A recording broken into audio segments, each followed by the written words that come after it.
It's that time of year again where everybody needs to know how to smoke the perfect turkey. We need one better than last year. We need one better than our neighbors. How do we do it?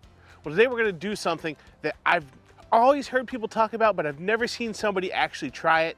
I've never done it before. I hope it turns out good. You're gonna see that in just a little bit, but first, let's get our groundwork covered. So to start with, we've got a 11 point something pound, almost 12 pound bird. I bought this bird froze. You can find incredible deals right now on these ones. This is just a commodity supermarket bird, which means it's already been sitting in a brine solution. Now, if you want to get something special, you could always get some sort of heritage breed from someone like one of my buddies like Hank. You might know him as Mr. Brisket up in the Cleveland area. He does a lot of shipping. Give them a call if you want to try something special. Today, it's just your supermarket bird. I think this was 39 cents a pound. We gave it at least 3 days in the fridge to thaw out. And if you're tricky, be careful with the bag as you get the bird out because there's gonna be a lot of juice. Again, that brine solution is in this thing. So if you make your cuts on the bag right and pull the bird out and let him drain into the bag, it's a thick cryovac and you can catch all that purge liquid and get rid of it without spilling it all over the place. From here, it's nothing crazy. We've got a wire rack and a full-size foil pan, mainly just because we want to get a little bit of salt brining action going on, want to get some convective air in our refrigerator going around this bird to help dry this skin out. So the real secret to how we're gonna get flavor in this bird, to me, is this injection. You could inject with whatever you want, but what we're gonna do today is use Cosmos Q chicken injection. It's very simple, I use it in competitions all the time. But to infuse some more of that buttery Thanksgiving turkey, I'm gonna take a bottle of spray butter and put about a tablespoon worth in our mixed up chicken injection. Now when you do this, you need to give it quite the shake because you've now added the fat to this injection and you need it to emulsify and become part of that whole mixture. I'm gonna take a decent sized syringe and we're just gonna hit this breast as much as we can. The thing about injecting protein is it'll usually let you know when it's done taking any more injection. I think I got roughly 2 full syringes in each breast. And then also make sure you hit your thighs, hit your legs, hit your wings. You've got this injection mixed up, why not just let it have it? So we're gonna start with the breast side down, pat it down. We're just gonna use 2 simple rubs today. One is B&B's Chicken Scratch. It's sort of a barbecue rub. It's got those poultry herbs that you expect in there. And it's gonna give us a beautiful color. No need to go too heavy with any of these. This is for Thanksgiving, this isn't for a barbecue contest. And last, because it goes with everything, Cosmos Q SPG. Coarse salt, pepper, and garlic. It goes on everything. Once we get that done, we're gonna go ahead and flip it over. Now on the top, it's gonna be more of the same. Hit it with those same 2 rubs, that B&B Chicken Scratch and that Cosmos SPG. Don't get too worried about the coverage right now. We'll have a chance to recover it, but I wanna get that salt working on that skin while we're on this raised rack, and we're gonna go right back into the refrigerator for about 2 hours. We're just about to break out the surprise way we're gonna do this, but first let's go ahead and fire up our Auto Kamdo. Now you know we're gonna do this with a remainder of a bag of B&B Hickory Lump Charcoal. I just love the smell this stuff puts off, it's incredible. We don't need a whole lot because this is gonna be under a 3-hour cook.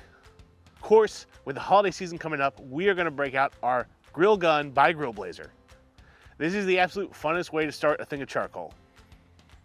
It's super fast, but that's not why we get it, right? We get it because it's awesome. Now, if you want one or you wanna get one for somebody, there's a 10% discount link in the description below. Once that Grill Blazer has set off that charcoal, we're gonna go ahead and put our diffuser plate in for our Auto Kamdo. Gonna add 2 chunks of hickory wood here. You can vary that based on how much smoke you want. I wouldn't go very heavy. 2 is the max. And put our grate back on. And we're gonna let this thing come up to 300 degrees. Now, the big reveal. We are gonna do a beer can turkey.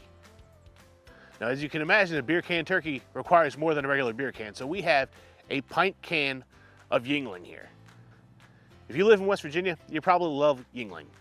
And if you're in other places, you probably love it too. Let's go ahead and pop the top on that pint and get rid of some of the beer out of the top of it, however you deem necessary to remove that beer from the top of that can. This is just so that when we're moving it around, we're not spilling beer all over the place. That's all that is. Now, before we get into the beer can technique, I want to go on record in saying I don't think the beer flavors a turkey or a chicken or anything at all. I just don't. Because when you're cooking a piece of protein, that protein is doing everything it can to push moisture out. It is doing absolutely zero to pull moisture into itself. Therefore, the flavors coming out of the steam, which is just water vapor evaporating, cannot flavor this protein. What it can do, however, is only get to 212 degrees. And in a convective cooking environment, we're worried about dark meat, thighs and legs, needing to get to a higher temperature than the breast meat, which is the white meat, by shoving a large object into a cavity on the backside of the breast that will only allow the temperature within that cavity to get to 212 degrees, and makes to where only convective air are going on the outside of the breast, whereas on the thighs and legs, it's still getting around every piece of that meat. Now we can make an argument where I think the beer can technique makes sense. So let's get our bird back out, carefully get this beer can in the cavity of the bird and make sure it wants to sit right. When we put him on the grill, you gotta be careful with his little leggies, but he's on there. Now, I don't really like the way his arms are hanging out there, so a little bit after I closed the lid down, I went and found some toothpicks and just stuck those arms right on into that breast. But other than that, I'm kind of all about the way this thing looks. And 12-pound turkey is the perfect size for the Akorn Auto Kamdo. Remember, if you do this technique, you need enough headspace to make sure that lid can close over that bird. I could not do this with a 22-pound bird on this cooker, but I prefer those smaller birds anyway, so I think up to 15 pounds you'd probably be okay. After an hour at 300 degrees, we're gonna come out and check this bird. I'm gonna go ahead and stick the probe in it, right in the thickest part of the breast. We're riding right about 120, which is great because the finished temperature on this bird is gonna be 165. I'm gonna take some of that spray butter, and again, you could use whatever fat you want to here, and go ahead and hit that skin with it. It's gonna help a frying effect. It's gonna help golden this bird up, make it even better. After that, we're just gonna let this thing finish off. You can take this bird off with an internal temperature on the breast as low as 155 in my opinion, as long as you watch it and make sure it rises to 165. However, my wife is broken. She grew up in a house where they cooked past 165, so if I cook her an extra moist bird, she can't handle that texture. So we're gonna take ours all the way up to 165 today, as much as it hurts. But at 165, this thing looks absolutely incredible. Nothing left to do but get it off the grill and get it onto the cutting board. As we cut into this breast, this thing is so moist, and I can feel the tenderness in my fingers as I'm slicing this off. There's literally nothing I can do now but try this and tell you if we like it, because historically, I don't like turkey. But from all looks, this beer can turkey turned out perfectly. So we'll try it and see how it goes.